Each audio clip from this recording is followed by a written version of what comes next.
Hi, everyone.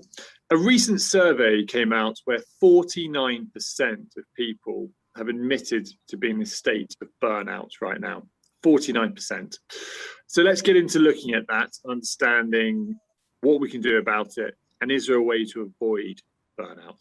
I'm joined today with Tom Pickering and David Berkeley, and let's talk all things burnout. So David, burnout, can it be avoided?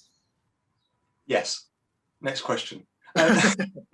No, I think it's one of those things where the closer you get to sort of full burnout, like when you're really stressed and time off work and that sort of thing, the closer it is to there, the harder it is to sort of avoid it. So like most of these things to do with mental health and stress, anxiety, pressure, dealing with pressure, all those kinds of things, it's better to have good systems set up in the first place to avoid it rather than trying to cope with it as it develops. But if you're feeling as though you're beginning to feel burned out, which a lot of people will be because they've been working at home, it's been a little bit like Groundhog Day, where every day is the same. You get up, you go to your spare room, you open your laptop, you get on Zoom, you do your work, you close your laptop, you're still at home. Yeah, the grind of that is really, I think a lot of people are really beginning to feel it. And so the top tip that I would give people right now is to do things that are sort of positive activities that require low energy. So make sure you're doing the kind of fundamental things like taking some exercise. Even, okay, the weather's great at the moment, so just getting out, having a walk, spending time with friends. If you can go to a pub and have a pint outside or drink something with someone outside. It's one of the best ways to avoid burnout is to do things that you really enjoy, that are kind of low intensity exercises or low intensity activities that won't necessarily add to your stress, but give you a mental break and give the body and mind a bit of a refresh. So that would be my top tip. If you're beginning to feel a little bit stressed, that would be my top number one thing to do now, is make sure you're doing those things. Okay, and you said earlier in that if you're sort of 90% approaching sort of burnout, it's pretty hard to reverse out of that. Yeah. Okay, yeah. And is that just because from experience of seeing people, that just they're in that groove, there's no way they're going to stop now till whatever piece of work is done? I think it's more that a lot of the time burnout is often pressure and stress that's held in the body, and it's an accumulation effect. So for the last 6 months, I've made a lot of physiotherapy on my, two very dodgy shoulders. And that is the accumulation of years of rugby, boxing, not doing proper rehab, poor technique in the gym, slouching shoulders, bad posture, everything. So it's not like okay, we'll just do this one exercise, do it a couple of times, you'll be good to go. You actually have to spend a lot of time almost retraining the muscles to work functionally for how you now want to work them. And it's the same with the sort of burnout thing. The closer you are to a sort of full burnout, so I'd say, sort of time off work, the more pressure there's likely to be in the body, the more mentally fatigued, physically fatigued, the more you probably set really bad patterns of behavior that then take a little bit more time to sort of unwind. And someone who's, say, let's use a bizarre sort of metric, something's like a 1 out of 10 in burnout, changing some habits, getting out, getting some vitamin D. Perhaps one of the other things that we're really low on at the moment is vitamin D. We spend all the time inside on Zoom, haven't even been commuting to work or getting out and getting the usual vitamin D. Is, start getting out, start doing some regular habits of things that kind of make you happy. If you're getting 6, 7, 8, 9 out of 10, you've probably got a lot of underlying problems. You're probably carrying a lot of stress in the body. You've probably got a long time of kind of your body working in almost a catabolic state that's building it up. I don't think anybody kind of, goes into work one day absolutely fine, bouncing around, and at the end of the day is burned out. It's an accumulation effect. And I think the longer it's been going on for, sometimes the longer it is to kind of get out of that. And it's also compounded at the moment because, even something like, booking a 2-week holiday, what a joy that was. And now you're sort of booking a holiday, where can you actually go in the world? What can you actually be doing? Even if you get somewhere, so many sort of restrictions on what you can and can't do and who you can and can't see, that even that process can be quite stressful. not say that you shouldn't do it, but it's just really kind of planning time and getting good patterns around things. Yeah, no, that makes sense. And Tom, what's your take on burnout? I think probably the most useful metric is how many times have we laughed today. I think it's all about conversation, Nick. It's about productive conversation, because we're highly dependent. Our well-being is highly dependent on the people around us. I think that the key metric there is, who are you not speaking to? Okay, because what tends to happen is the symptoms of what David's just described is just rejecting anything that doesn't fit with our thoughts, which is the comfort zone. And we'll do whatever we can to get back to normal, which is, what I described as being driving in the rearview mirror. And certainly what I've been doing is, a bit like with company strategy, you've got to stay well ahead of it to stay ahead of the game. So I'm very proactive in terms of my personal fitness, and I haven't thrown away my habits, that some of which are a little bit over the top, to be honest, but I will go out cycling almost as much as I did last year, just to stay ahead of this curve, to avoid what David's describing. I think there's also an issue with skills. So that we need to acknowledge that a lot of dialogue is online, and that's not good dialogue. And I'm actually intentionally sort of provoking discussions, getting things out in the open, particularly around the woke dialogue, just to have conversations, and encourage people to have conversations, because the sign of unhealthy dialogue is silence, and silence is extraordinarily difficult to pick up. And so I think, and there's some real threats here, Nick. So there's a lot of people who are fearful of losing their jobs if they say X, Y, Z. And take offence, and there's very simple things that people can do to address this, to stay ahead of the game. So I think we really need to work hard at this, and to avoid weird outcomes, and silence, because our well-being, the antidote to what Dave just described, is really us, feeling supported by those people around us, and challenged. Okay, so we need to the definition of a friend is someone who will challenge you. It's not saying all the nice things to you. It's just a very unhealthy place. So I think that it comes back to what I was saying before. I think, who aren't you speaking to, Nick? Who are you not speaking to? And speak to them, and just practice taking an active interest in what they're saying, acknowledging them for who they are, developing relationships, developing empathy, and that's what enables us to create the antidote to what David just described. Yeah, and David, coming back off Tom's points there, I think you were saying offline another stat about what's not being communicated at the moment.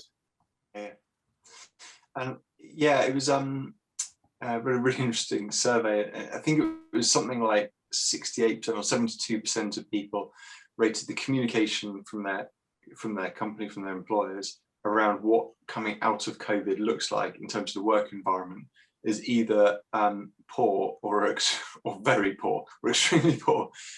And when you sort of couple those things together, the brain doesn't like uncertainty. That adds a level of stress. So we naturally look for certainty, we naturally look for comfort and comfort zones, and those things. That's what we're kind of hardwired to do.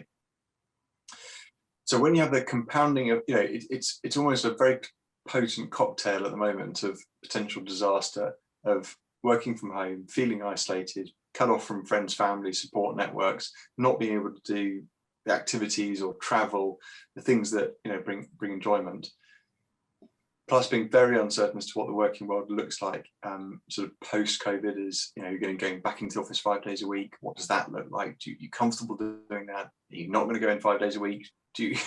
What are the things that are happening?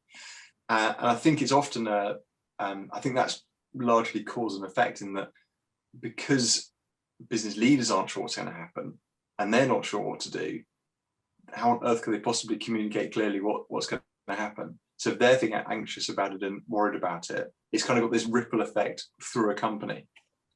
And so I think that's, speaking to some of Tom's points, is really just starting that dialogue with people, and reassuring people and having those open conversations that will hopefully lead to people being far more assured and reassured of where they're at and what's going to be happening, that in of itself will help people's mental state.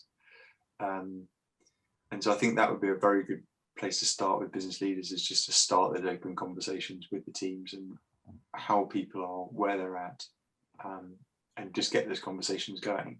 But also understand that for a lot of people, they'll start those conversations from a point of fear.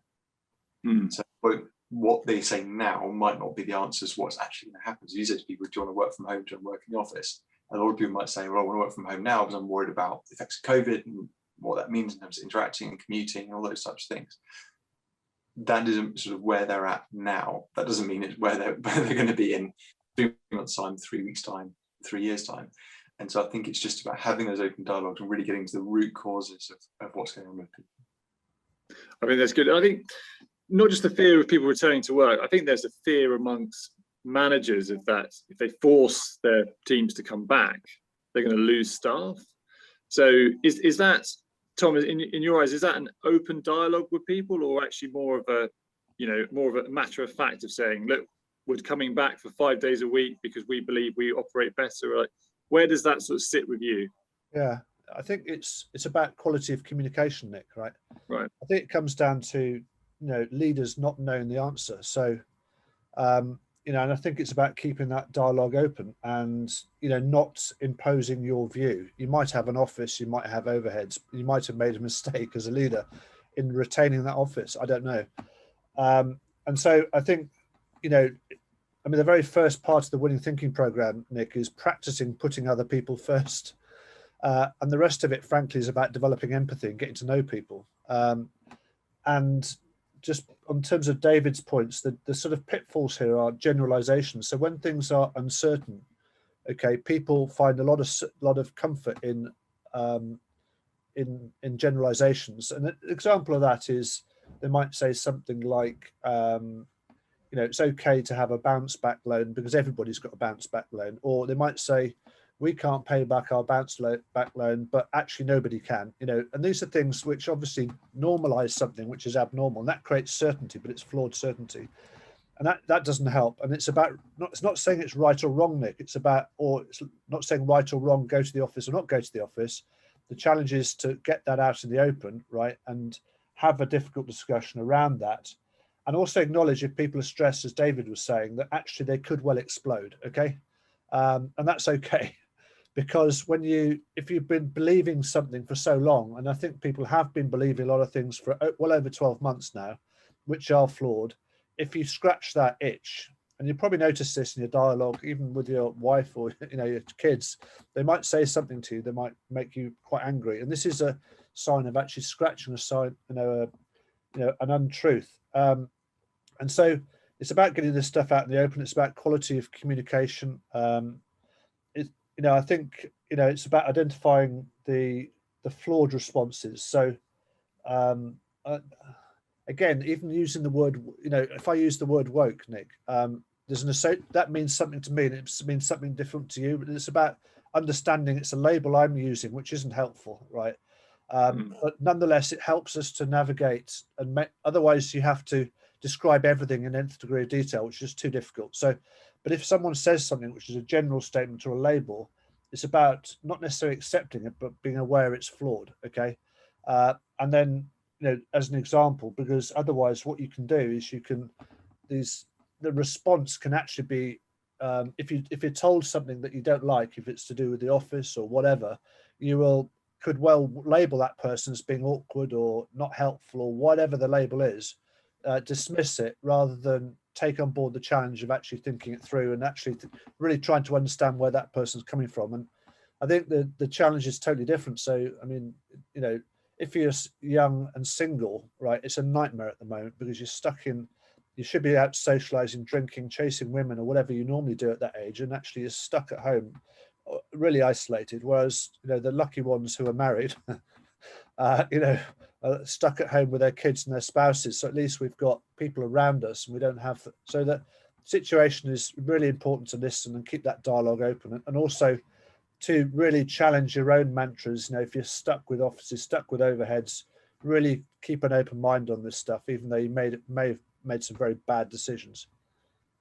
Yeah, and where does fairness come into this? I think lots of leaders try and say, I just want it to be fair across the board for everyone. But right now, Yeah. if you've got someone who is just, you say, you've got someone who's absolutely petrified of, returning to an office environment.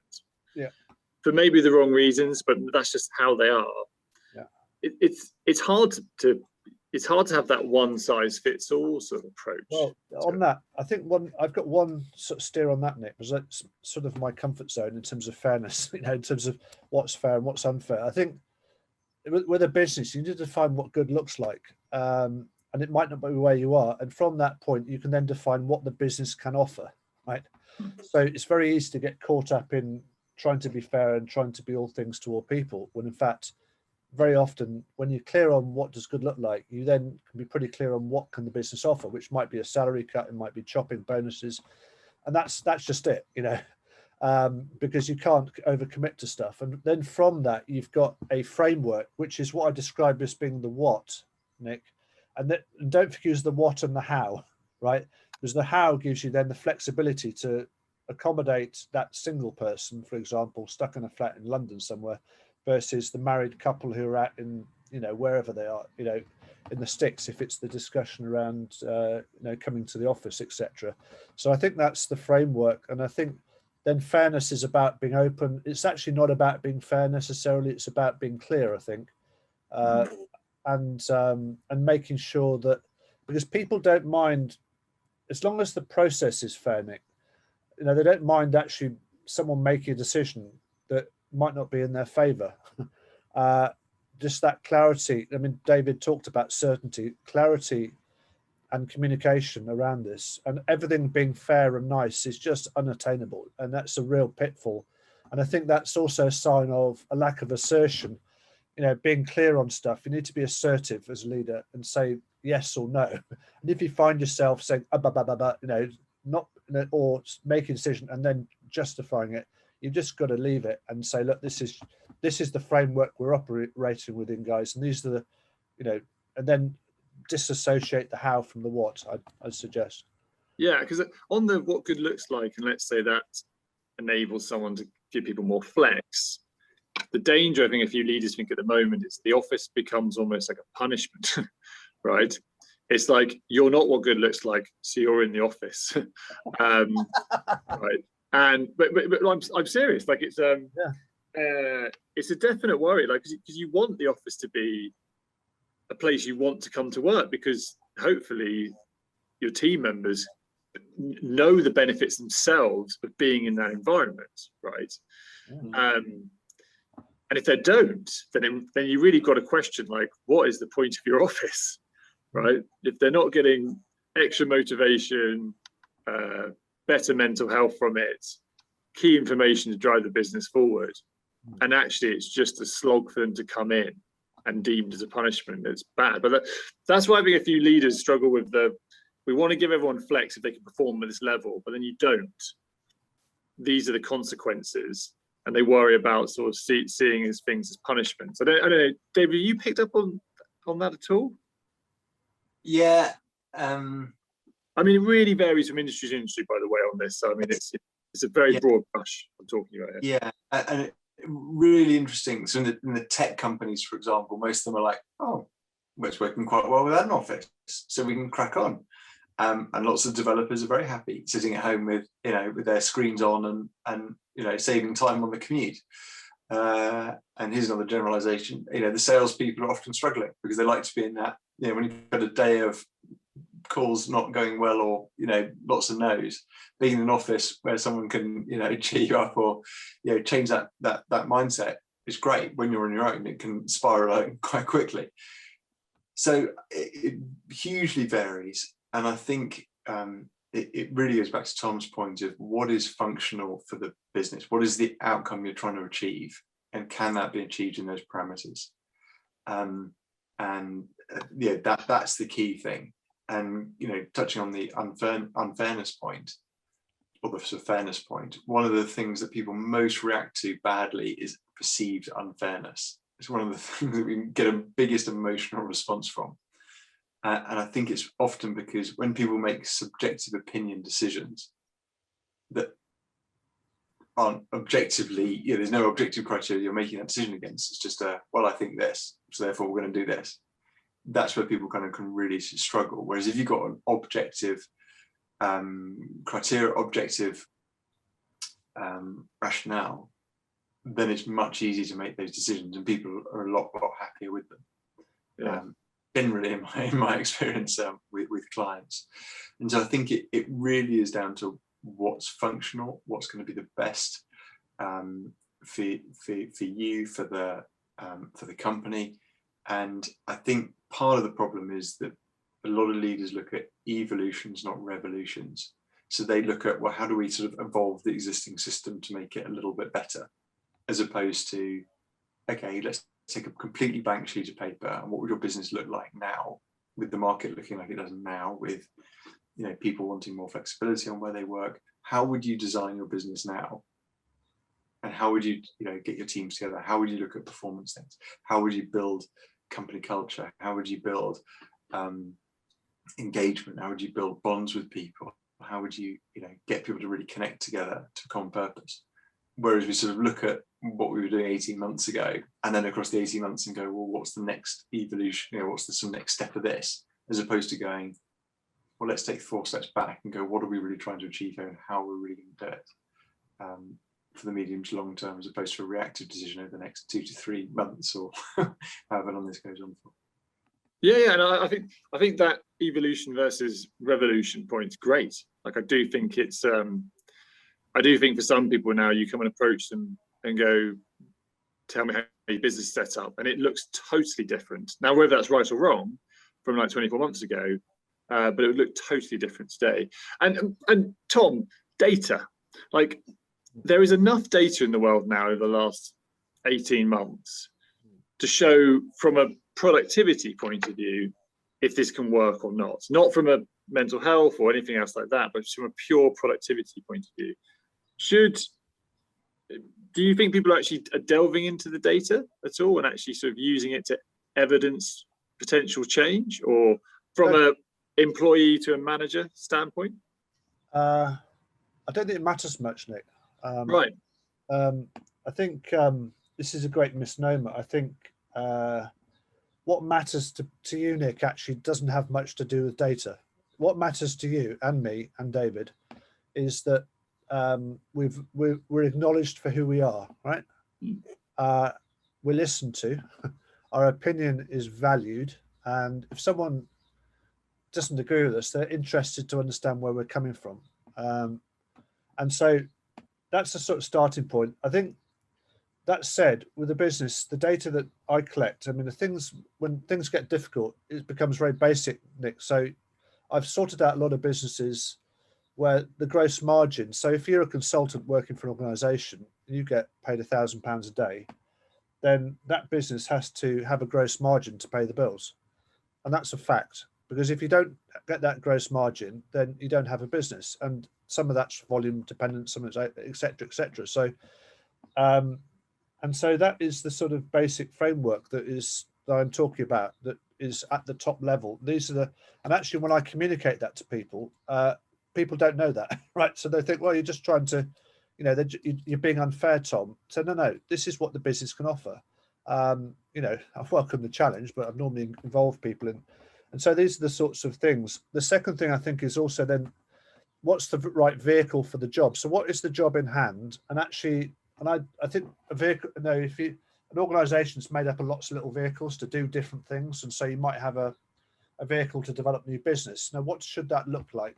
Who are the people that need to get together to do that, which defines who should be in the office, Nick? Can you do that on Zoom? Is it productive? What's not being said on Zoom? So, and I think as well, I mean, it's a strength and a weakness for me as well. I put the cat in the pigeons, to actually identify what is not being said.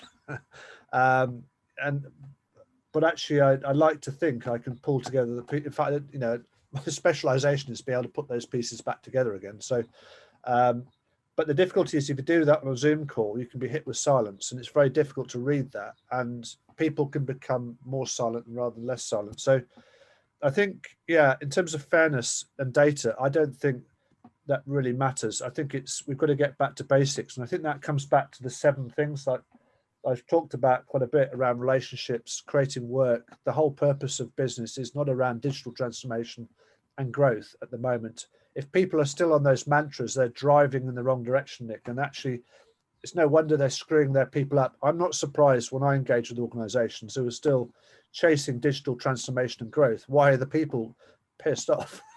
It's because they're chasing the wrong rainbow, Nick. This has all changed in the last 12 months. And are we still doing the same things? So I think one last point, I think when David was talking about data, I think what matters more in terms of fairness is to make the decision-making process clear. So if you've got something difficult to decide, which actually definitely is difficult if you're deciding what the business is or isn't going to do, this top-level metrics, what can the business offer? That is difficult. And the reason why it's difficult is that there are winners and losers, okay, in that, and you have to be clear. And so you go through a consult and decide. So you say to people, well, just this is what I'm planning to do. And I'd please be open and tell me what you think openly, because I'm going to decide based on what you tell me. So if you don't tell me things, don't come back and say, look, you didn't tell me this. And actually, I might disagree with you, but I'm going to make a decision. And so what versus where the perception of unfairness can come in is far more to do with if you're not clear about the decision-making process, you can, in a consultative organization, which is always thought to be utopia, but in fact is hell. Constant consultative, people need decisions to create certainty. It's the framework they operate within, Nick. The blank sheet of paper is hell for people.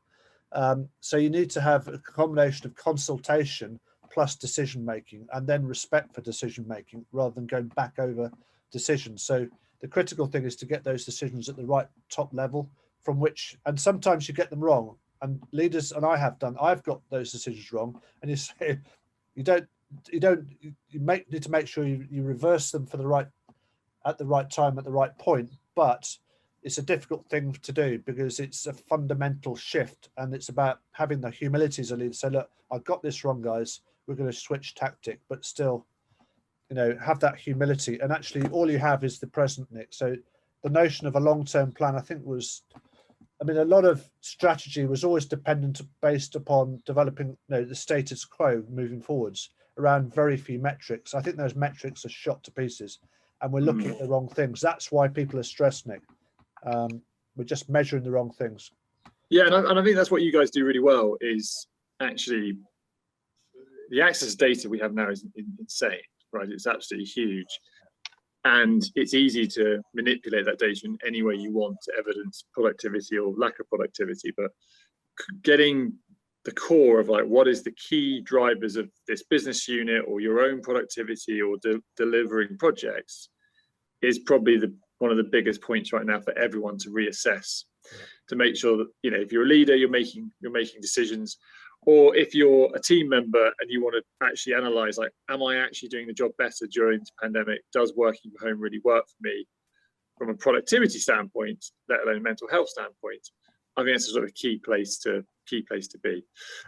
David, as a closing comment, we've gone from sort of burnout into sort of a wider subject here of sort of the return and the future of work. Bringing it back to sort of burnout, anything else you want to add on this, or any other sort of tips you give people in this sort of stage, especially after the huge percentage of people who are feeling the strain right now? Yeah, I think one of the things I use with my clients is a lot of emotional intelligence training and development in leadership, and also just for individuals, because it's never a bad thing to do that, in terms of growing people. And one of the tools is this sort of emotions wheel. I think I might have shown it to you, Nick, but you have sort of positive, negative emotion, and then high energy and low energy. And where burnout comes is from sort of high energy, negative emotion. So when you're stressed, stress leads to burnout, and burnout ultimately leads you to negative emotion, low energy. That's where burnout is. So fatigue, tiredness, when you can't get out of bed, things like that. The way to best combat that is not do high energy positive things. It's actually to do positive things that are low energy. So taking time to reflect, taking time for you, taking time to do the things that you enjoy, and look after yourself in that way, which is often completely counterintuitive to the stress of what's going on. is in every way diametrically opposed to what's actually going on that's leading you to get that stressed. But it's really important to carve out that time, whatever that is for you. And my clients always talk to work through. I talk about it being sort of renew time. Where do you recharge your emotional and mental batteries? And how can that lead to you being sort of much more productive when you then go back into the workplace? So that very much. Perfect. That's great. As always, Tom, David, thank you for your time and counsel on here. For everyone at home, if you want to pick the brains of either Tom, David, or any of the Eximius Executive team, please reach out, message us. We'll be in contact, and we will tee up a consultation with people to help you, your business, or individuals in your business get through these interesting times. Otherwise, thank you for all the support as always, and we look forward to answering more of your questions and being on here again soon. All the best. Bye-bye.